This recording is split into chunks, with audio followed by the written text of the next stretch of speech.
Hi, these comments are for R, and this is Michael from BetterTOEFLScores.com, and you submitted a write an email practice test.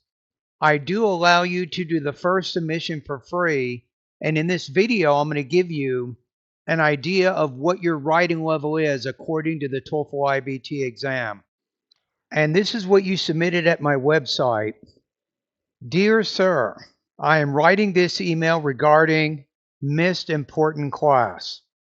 As you have noticed, I wasn't in the last class. I missed that class because of an illness. Just wanted to know, I put the word know in there because you did, and I just wanted to know what I'm supposed to do to catch up with that class now. I would appreciate your help regarding this matter. Thank you for time and consideration. Sincerely, R. Okay, for those who are watching this video, think about the email that I just read. Would you score it according to the rubrics a 5? Would you score it a 4, a 3, 2, 1, or 0? So according to the rules we just looked at, I'm going to score this one a 3 out of 5. So your overall writing score according to the new TOEFL scoring format would be 3.5 out of 6.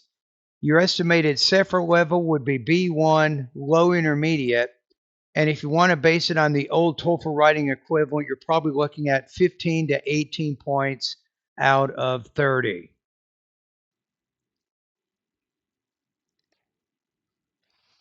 So why did I give it this score?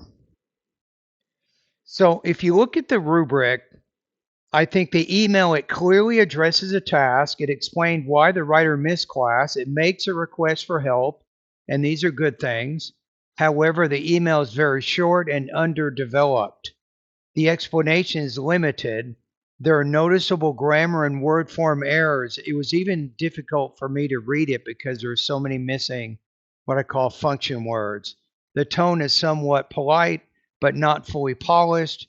The writer does not clearly explain what specific assistance is needed, so this fits the rubric description of a score of 3.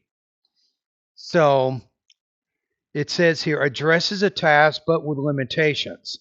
Elaboration may be partial or unclear. Some noticeable errors in grammar, word form, or idiomatic use. So those are some of the issues. So there are some strengths to the writing. So you have a clear purpose.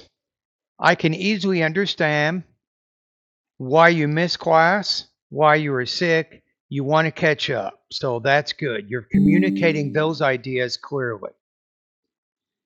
You also have the appropriate organization for emails, at least in a basic sense. So you have a greeting, explanation, request, and closing.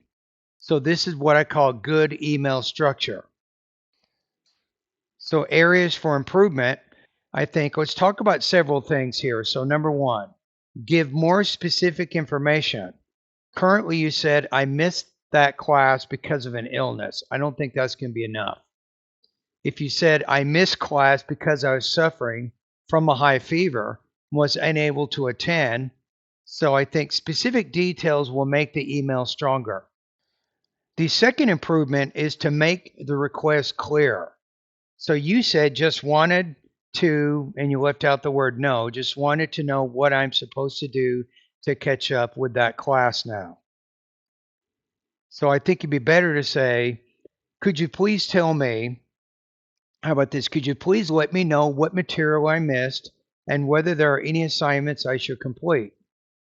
So this tells the professor exactly what help you need. The third improvement is to use more formal email language. So current, you said just wanted to know.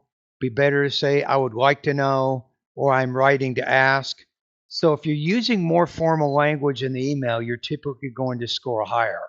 So the tone and register are very important for this writing task. The fourth improvement is to improve grammar accuracy. You said regarding missed important class. I would change that to regarding an important class that I missed. That's going to show a little bit better control over your grammar. You said, I would appreciate you help. You want to change that to, I would appreciate your help. You said, thank you for time and consideration. You want to change that to, thank you for your time and consideration. I think would be more polished. The fifth improvement is maybe add one more supporting sentence, so a little bit more development. So an email that scores 5 out of 5 according to the rubrics will typically provide enough detail to fully achieve the email's purpose. So you might say, I would also be grateful if you could let me know whether any notes or recordings are available. So that extra development helps move a response from a 3 toward a 4 or 5. So what do you do now? Based on this response, I would recommend focusing on grammar and particularly articles, a, and the, possessive words, your, my, their. You want to use a more formal email sentence patterns, and then you want to work on making polite requests. So writing skills that you need to master: elaborating explanations, writing clear requests, professional email tone, and then a little bit better with the email organization. So to help you improve, I recommend that you spend some time with my TOEFL Writing Task 2 Write an Email course for 2026. This is at YouTube. I will include the link to the playlist in the description below this video. I also have about 8 different videos with this playlist, along with literally hundreds of PDF practice exercises that you can use to help you to improve your writing in this area. So I think it's going to be important that you do study this playlist. So from that playlist, there are some recommended videos that I think you need to focus on. So the first one, to address your biggest problem in your writing right now, would be how to write polite requests that score high. I think that's something that you want to master right now. The second video is writing TOEFL safe explanations. So this video is going to help you to expand your explanations instead of just writing a single short sentence.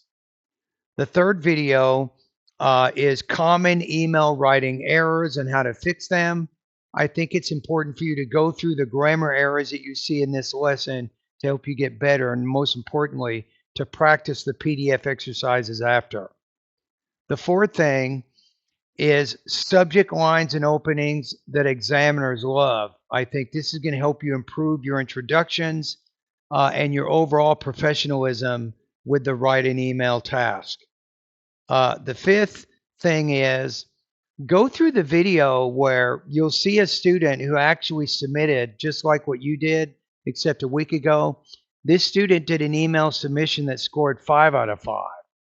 So really go through that particular lesson and pay attention to how much detail is included in the email, a lot more than what you did, how requests are made, how the writer elaborates, and how grammar supports clarity. So I think that these particular videos are important for you to master at least the skills taught in those videos before you take your next TOEFL examination.